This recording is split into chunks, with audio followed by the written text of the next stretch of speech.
É muito desafiador falar sobre a popularização da ciência, porque a gente percebe o quanto é importante que o conhecimento científico ele saia das universidades.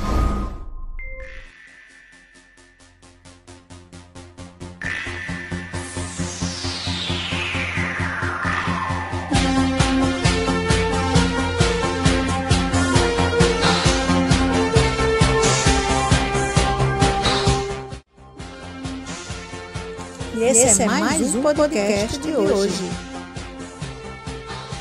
E o tema em debate vai ser sobre audiovisual e a ciência. Eu sou Rosângela Santos e na entrevista de hoje temos professora Laécia e uma dica da psicóloga Kísia Rebeca.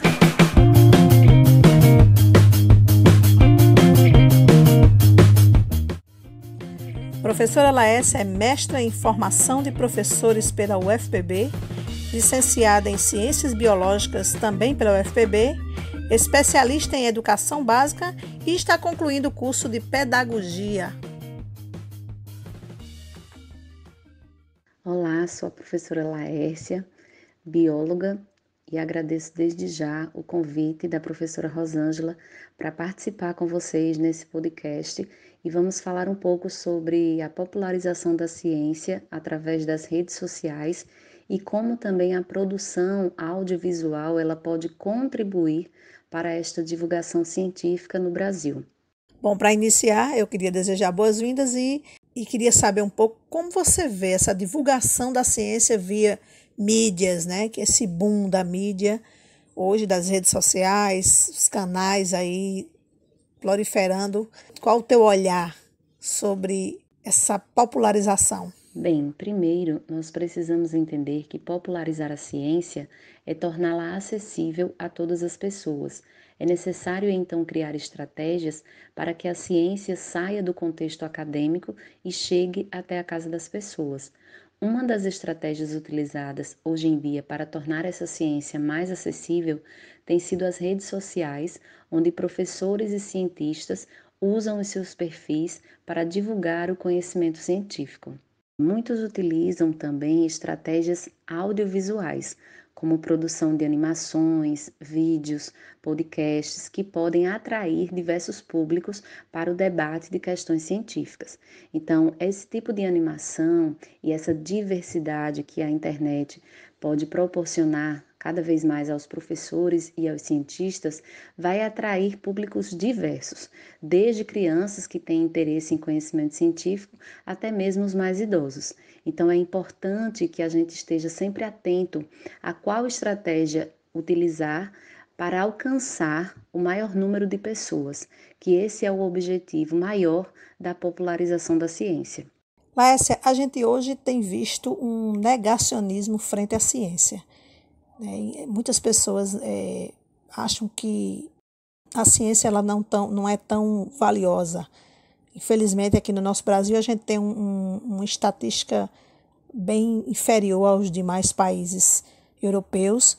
Temos apenas cerca de 700 pesquisadores, né, por milhão de habitantes, enquanto que na China é 1.100, na Rússia 3.100, a União Europeia 3.200, Estados Unidos 3.900, Coreia, Singapura 6.400, Israel 8.300. Imagina então, o Brasil está aí em segundo lugar na América Latina, perdendo para a Argentina, que tem 1.200 pesquisadores. Na tua opinião, o que é que você acha sobre isso, sobre esse negacionismo da ciência? Quem trabalha com a questão da produção científica tem sofrido, né, aqui no Brasil para manter suas pesquisas. Então, eu queria que você pudesse falar um pouco sobre isso para que os alunos possam perceber, né, por que o Brasil tem tão poucos cientistas. Então, Rosângela, é de extrema importância esse ponto em relação aos cientistas, né, o trabalho científico realizado no nosso país. Primeiro, é importante esclarecer que quem faz ciência no Brasil hoje é quem está dentro das academias. É aquele que faz mestrado, é aquele que está fazendo doutorado. Então, ele é o cientista que está tentando solucionar os problemas do nosso país. por exemplo, está buscando uma vacina, está buscando um novo medicamento, está estudando sobre a cura do câncer. Então, são esses pesquisadores que muitas vezes não têm dinheiro nem para arcar com as despesas da sua pesquisa, porque isso leva tempo, isso leva dinheiro, né? Isso demanda muita coisa que a gente não entende, que a gente não vê por trás. E é necessário que haja um suporte do governo federal para investir nessas pesquisas. Esse ano a gente enfrentou um retrocesso, principalmente nas pesquisas relacionadas à área de humanas, aonde foram cortes em bolsas de pesquisas voltadas para áreas de ciências humanas, que são tão importantes quanto as pesquisas voltadas para a área de saúde. Todos estão fazendo ciência. Todos estão buscando solucionar problemas do nosso cotidiano. Então, é importante o olhar para estes profissionais que estão dentro dessas universidades buscando a solução desses problemas, né? E aí eu me lembro de quando eu fazia o meu mestrado, que foi em Campina Grande, e eu tive que arcar com todas as despesas porque eu não tinha bolsa, o meu programa não disponibilizava de bolsas. Então, assim, é uma abnegação de muitas coisas para a gente conseguir fazer.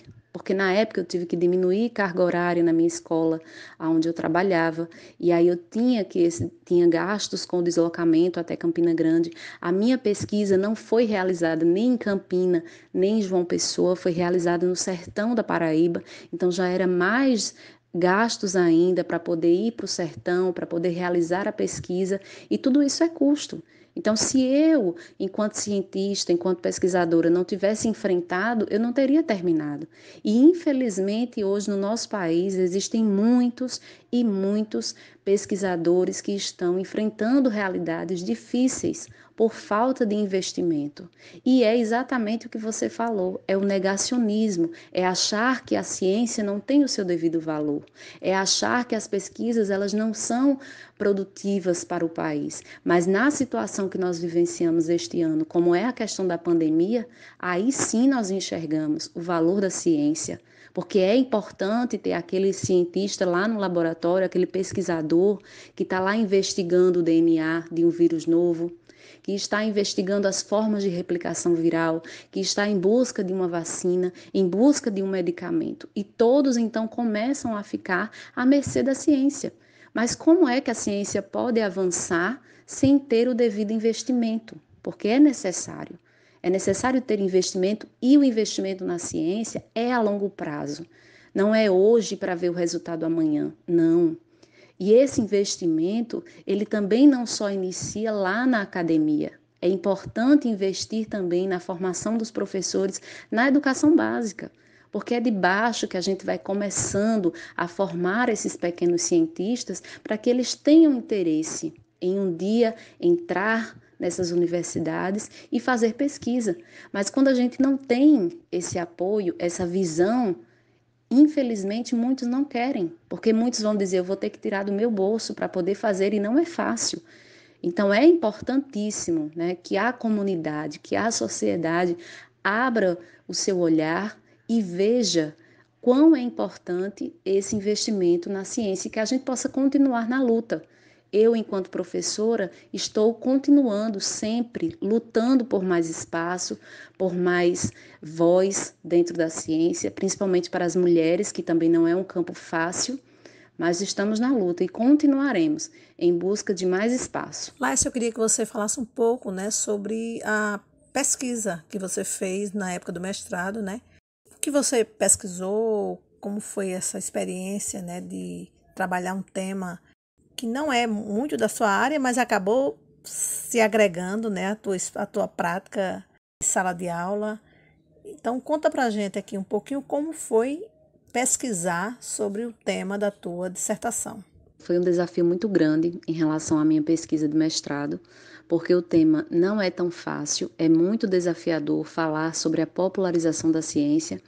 E assim, foi muito gratificante, porque a gente percebe o quanto é importante que o conhecimento científico ele saia das universidades, saia dos muros da escola e vá até a comunidade. E que a comunidade se aproxime dessa ciência que muitas vezes é colocada em um pedestal, é colocado acima de tudo, e na verdade não é. É algo que a gente precisa se apropriar, é algo que a gente precisa trazer para o nosso cotidiano, precisa fazer parte da nossa vida. Então foi assim uma experiência bastante positiva e que hoje eu levo, né, para a vida inteira enquanto professora. Então, inclusive, as minhas redes sociais, o meu Instagram é voltado principalmente para divulgar essa ciência. Eu faço posts relacionados a isso, para que os alunos possam ter lá acesso a dicas voltadas para o Enem e para a disciplina de biologia. E isso, assim, tem agregado muito à minha profissão enquanto professora, ao meu conhecimento, e a gente vai se ajudando e a gente vai crescendo. Enquanto professor e aluno, a relação só aumenta. Então, para mim, o tema, assim, é bastante motivador para continuar nesse progresso, para continuar incentivando, para que mais jovens também tenham acesso a essa ciência, goste da ciência, né? As meninas também na ciência, as mulheres na ciência. Eu sempre procuro incentivar nesse sentido, para que os alunos encontrem essa ponte, para que eles consigam ter acesso muito mais rápido a essas informações. Agora, Laécia, me diz aí uma curiosidade. O que foi que assim motivou você a escolher o curso de biologia, né? Você, enquanto aluna de ensino médio, né, naquela época, o que foi que te motivou a buscar, né, a sonhar com isso e alcançar esse sonho, né? Porque a gente sabe que foi uma trajetória longa, né? Já tem uma experiência, você já tem uma bagagem boa, profissional, e eu queria saber um pouco. Então, Rosângela, em relação ao curso, eu tenho duas primas que já faziam, na época, biologia, e em vê-las eu me inspirei bastante. Inclusive, uma hoje ela é doutora em botânica e a outra é doutora em zoologia. Então, vê-las estudando aqueles conteúdos, elas falavam sobre o curso e aí eu me interessei bastante. Na verdade, eu confesso que eu queria alguma coisa voltada para a área de saúde, algo que estudasse o corpo humano, porque eu sempre gostei muito. Mas confesso que também não tinha muita coragem para a área de enfermagem, de medicina. Então, eu me encontrei ali no curso de biologia que já iria satisfazer aquilo que eu tanto desejava, né? E aí fiz o curso, gostei muito, não foi fácil, porque eu cursava à noite e trabalhava durante o dia. E para quem conhece a Universidade Federal, sabe o quanto os centros eles são distantes, né, uns dos outros. E aí eu tinha aulas no CCN e algumas cadeiras eu tinha que pagar lá no setor de saúde, que era lá na área de anatomia. Então, assim, são locais um pouco distantes. E para quem estudava à noite, isso pesava um pouco mais. Mas, graças a Deus, deu tudo certo. Em 5 anos eu concluí o curso e depois da academia comecei então a ensinar. E aí a minha primeira experiência foi no estado, na Escola Débora Duarte, inclusive com você, né, que me convidou. E a gente fez um trabalho excelente durante um ano naquela escola. E depois eu tive que viajar para São Paulo. Em São Paulo eu passei em um concurso, também comecei a lecionar. Lecionei lá por 2 anos e depois voltei para João Pessoa.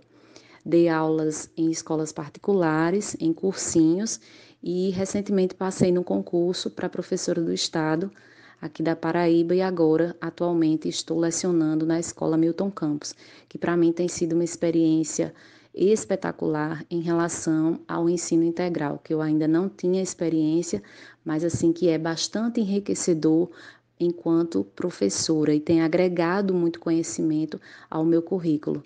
Então, espero poder contribuir para esses alunos na formação, no crescimento.